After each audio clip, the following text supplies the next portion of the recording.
Hello everyone, I'm Chen Jie. Today I will introduce Viewstamped Replication algorithm to you. I picked this topic because when I browsed the Chapter 8 and the raft paper, I found that the consensus algorithms such as paxos, PBFT, and raft are too complex to understand, so I think I can find and research a simple one which could help me to establish a basic understanding of consensus algorithms. The paper I read is Viewstamped Replication Revisited. It's the 22nd reference of the raft paper. For simple, I will call it VR in this presentation. VR is an consensus algorithm to handle crash failures. VR ensures reliability and availability when no more than a threshold of F replicates are faulty. It does this by using replicate groups of size 2F plus 1. This is the minimal number of replicates. F plus 1 is the smallest quorum size that will work. The figure shows the architecture for running VR. Some clients are running on 3 replicates. In the example, group size is 3, threshold of F is 1, quorum is 2. VR uses 3 sub-protocols work together. The first one is normal operation protocol. It implements normal processing of user requests. The challenge is to ensure that all replicates execute operations in the same order. VR uses a primary replicate to order requests. The other replicates are backups that accept the order. However, it also introduces a problem. What happens if the primary fails? VR's solution is to allow different replicates to take the role of primary over time. In each view, one of the replicates is selected to be the primary. This is the second sub-protocol, which is view change protocol. The third protocol is replicate recovery protocol. It helps a few replicate to rejoin the group.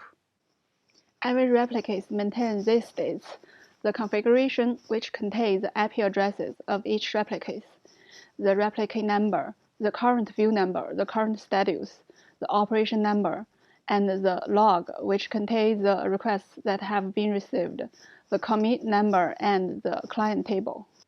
Now let's talk about normal operation protocol. The client sends a request message to the primary, where OP is the operation the client wants to run, S is the request number. When the primary receives the request, it compares the request number with the information in its client table.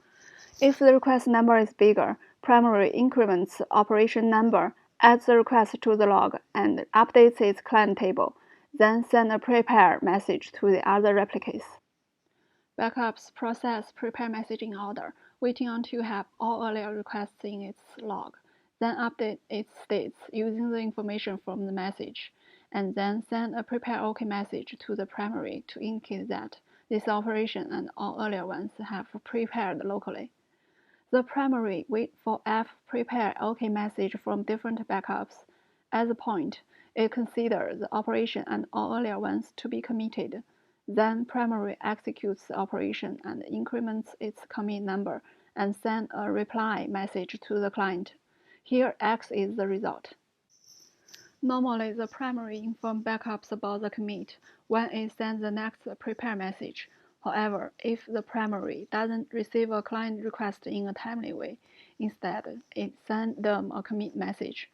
When a backup learns of commit, it waits until it has the request in its log and executes all earlier operations, then executes this operation, updates its states.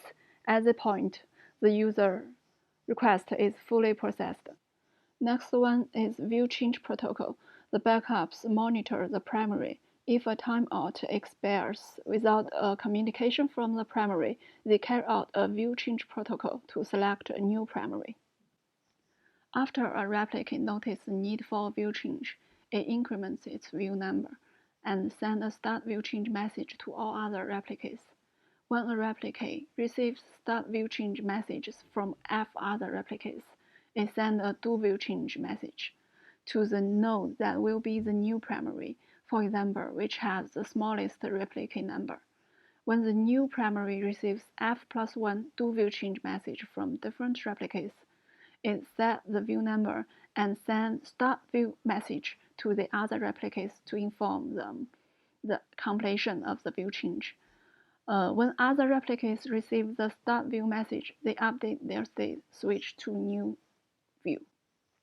When a node comes back after a crash, it carries out the recovery protocol. The recovery replicate can learn configuration by waiting to receive messages from other group members, then send a recovery message to all other replicates, where X is a random number. Other replicates send back the recovery response message. After receive at least F+1 recovery response message, that all containing the same random number is sent in the recovery message. The recovery replicate updates its state using the information from the primary, and the recovery protocol is completed. The paper gives 3 optimizations for VR. Use witness to avoid having all replicates actively run the service. The group of 2F+1 replicates includes F+1 active replicates, which store the application state and execute operations, and F-witness, which don't. The primary is always an active replicate. Witnesses are needed for view changes and recovery. They aren't involved in the normal case protocol, as long as the F+1 active replicates are processing operations. They fill in for active replicates when they aren't responding. However, even in this case, witnesses don't execute operations. Thus, most of the time witnesses can be doing other work. Only the active replicates run the service code and store the service state. The batching could reduce the overhead of running the protocol rather than running the protocol each time a request arrives. The primary collects a bunch of requests and then runs the protocol for all of them at once. And the last one is fast read, which could reduce the latency for handling of read requests. The paper also discusses a reconfiguration protocol that can change both the group membership and the number of failures the group is able to handle. A reconfiguration is triggered by a special client request. This request is run through the normal case protocol by the old group. When the request commits, the system moves to a new epoch, which process client requests shift to the new group. However, the new group can't process client requests until its replicates are up to date.